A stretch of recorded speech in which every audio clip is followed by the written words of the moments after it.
kelompok 1. Assalamualaikum warahmatullahi wabarakatuh. Di sini saya dari perwakilan kelompok 10 akan mempresentasikan hasil diskusi dari kelompok kami dengan anggota yaitu saya, Ariska Debiana, Messi Safira, Ahlis Ratuning Tias, Sri Rahayu, dan Talita Afifah.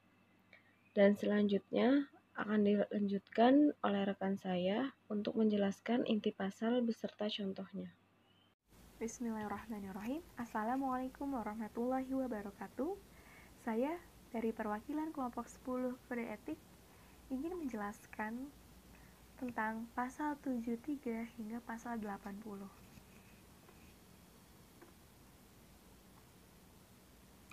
Pasal 73.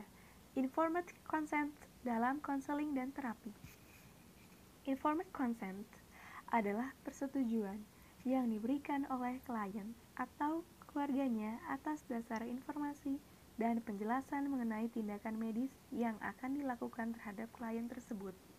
Oleh karena itu, sebelum konseling atau psikoterapi dilaksanakan, konselor atau psikoterapis perlu mendapatkan persetujuan tertulis dari orang yang menjalani layanan psikologis. Hal-hal yang perlu diinformasikan sebelum persetujuan konseling atau terapi ditandatangani oleh orang yang akan menjalani konseling psikologi atau psikoterapi adalah sebagai berikut. Proses konseling psikologi atau psikoterapi. Tujuan yang akan dicapai.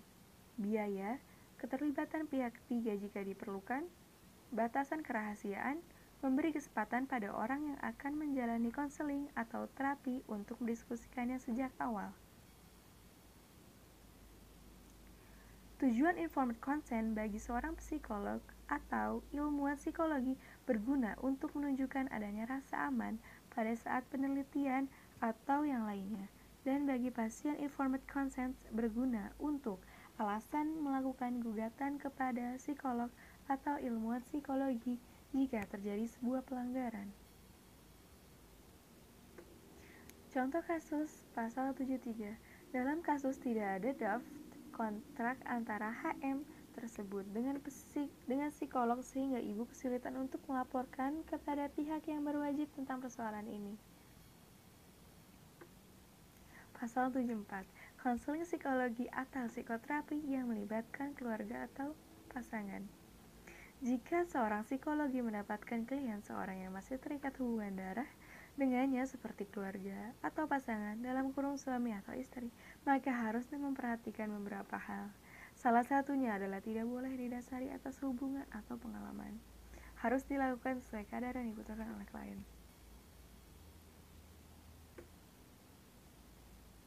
Contoh kasus pasal 74. A adalah seorang psikolog ternama dan terkenal.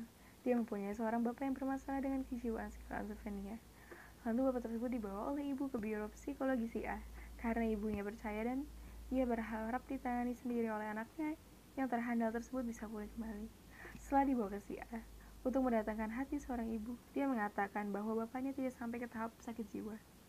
Si bapak diberi terapis dan layanan dari pengalaman yang dia dapat serta memberi obat-obatan untuk mengatasi penyakit yang diderita dengan sekuat tenaga tanpa meminta bantuan atau ahli psikolog lainnya dengan menyembuhkan seorang tuanya sendiri. Tetapi setelah lama menjalankan pengobatan sampai sembuh kembali, ternyata hasil yang dilakukan A tidak valid karena dia melakukan pelayanan hanya atas berdasarkan hubungan dan pengalaman. Pasal 75. Konseling kelompok dan terapi kelompok. Konseling kelompok adalah suatu proses hubungan interpersonal antara seorang konselor atau beberapa konselor kelompok dengan sekelompok klien. Dalam proses tersebut, konselor berupaya membantu menumbuhkan dan meningkatkan kemampuan klien untuk menghadapi dan mengatasi persoalan atau hal-hal yang menjadi kepedulian masing-masing klien melalui pengembangan pemahaman, sikap, keyakinan, dan perilaku klien yang tepat dengan cara memanfaatkan suasana kelompok. Contoh pasal 75. Contohnya ada 4 orang dengan sebuah permasalahan. Orang 1 masalah dengan keluarga, orang 2 masalah dengan sekolah, orang 3 masalah dengan nilainya, orang 4 masalah dengan pekerjaan. kemudian membentuk sebuah kelompok dengan seorang psikolog untuk menyelesaikan permasalahan tersebut. Pasal 76, pemberian konseling psikologi atau psikoterapi bagi yang menjalani konseling psikologi atau psikoterapi sebelumnya. Pasal 76 menjelaskan bahwa sebagai seorang psikolog harus mementingkan kebutuhan klien. Pengalaman klien yang pernah melakukan konseling sebelumnya bisa menimbulkan kebingungan dan konflik. Kebingungan dan konflik dapat muncul dikarenakan perbedaan penanganan yang ada atau perbedaan konselor yang menangani. Oleh karena itu, penting bagi konselor untuk mendiskusikannya dengan pihak lain yang mewakili klien dalam konseling. Dengan mendiskusikannya dengan pihak lain, sehingga memahami keadaan konseling yang sebelumnya dialami klien, sehingga dapat melakukan penanganan yang tepat. Contoh pasal 76, seorang klien datang untuk konseling ke psikolog yang berbeda dari sebelumnya. Klien ini memberitahu ke psikolog bahwa sebelumnya ia sudah pernah berkonsultasi dengan psikolog lain, namun sang psikolog ini tidak memberitahu tentang kesepakatan atau melakukan diskusi kepada pihak klien yang bersangkutan dan terjadilah konflik perbedaan pemahaman. Pasal 77, pemberian konseling psikologi atau psikoterapi kepada mereka yang pernah terlibat keintiman atau keakraban seksual. Psikolog tidak terlibat keintiman atau keakraban seksual dengan orang yang mengalami pelayanan konseling atau psikoterapi, dan psikolog juga tidak memperkenankan mengakhiri konseling psikologi atau psikoterapi untuk alasan agar dapat terlibat dalam keintiman atau keakraban dengan keluarga dan atau orang signifikan lainnya. Contoh pasal 77. Beberapa bulan yang lalu kita digemparkan dengan kasus DS yang mengaku sebagai seorang psikologi dan melakukan tindak yang melanggar kode etik psikologi, yaitu pelecehan seksual. Setelah memberikan konseling kepada kliennya, DS ini mulai melakukan aksinya dan merayunya untuk melakukan pelecehan di atas kata praktek psikologi. Menurut kode etik psikologi ini tidak dibenarkan.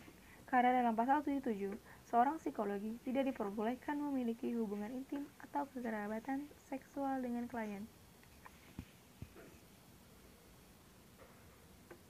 Pasal 78, penjelasan singkat atau briefing.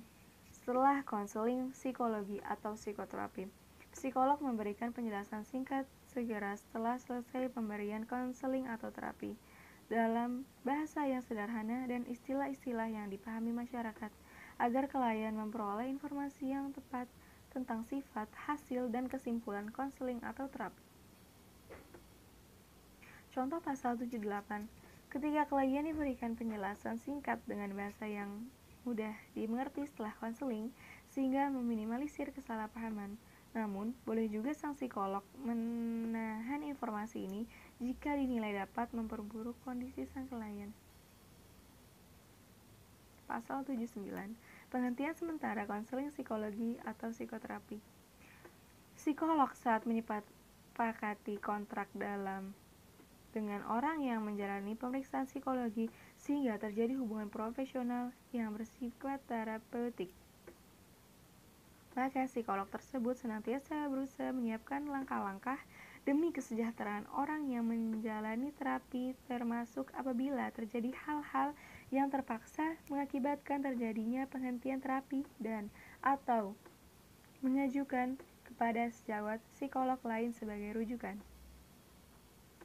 Contoh pasal 79, ketika psikolog sedang menangani klien, lalu psikolog sakit berat atau meninggal dunia dan tidak dapat melanjutkan sesi konseling, maka klien dapat mengalihkan konseling dengan psikolog lain.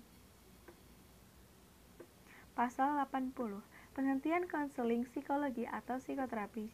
Psikolog wajib mengakhiri konseling psikologi atau psikoterapi ketika orang yang menjalani terapi sangat jelas sudah tidak membutuhkan lagi dan atau tidak memperoleh keuntungan lagi dari terapi tersebut dan atau bahkan akan dirugikan jika terapi tetap berlangsung. Contoh pasal 80, ketika klien sudah sehat mentalnya setelah menjalani konseling dengan psikolog, tetapi psikolog tersebut tetap mengadakan sesi tambahan tanpa ada alasan yang jelas, bersetujuan agar klien membayar sesi berikutnya lagi kepada sang psikolog. Terima kasih atas perwakilannya. Mohon maaf bila ada salah-salah kata. Wassalamualaikum warahmatullahi wabarakatuh.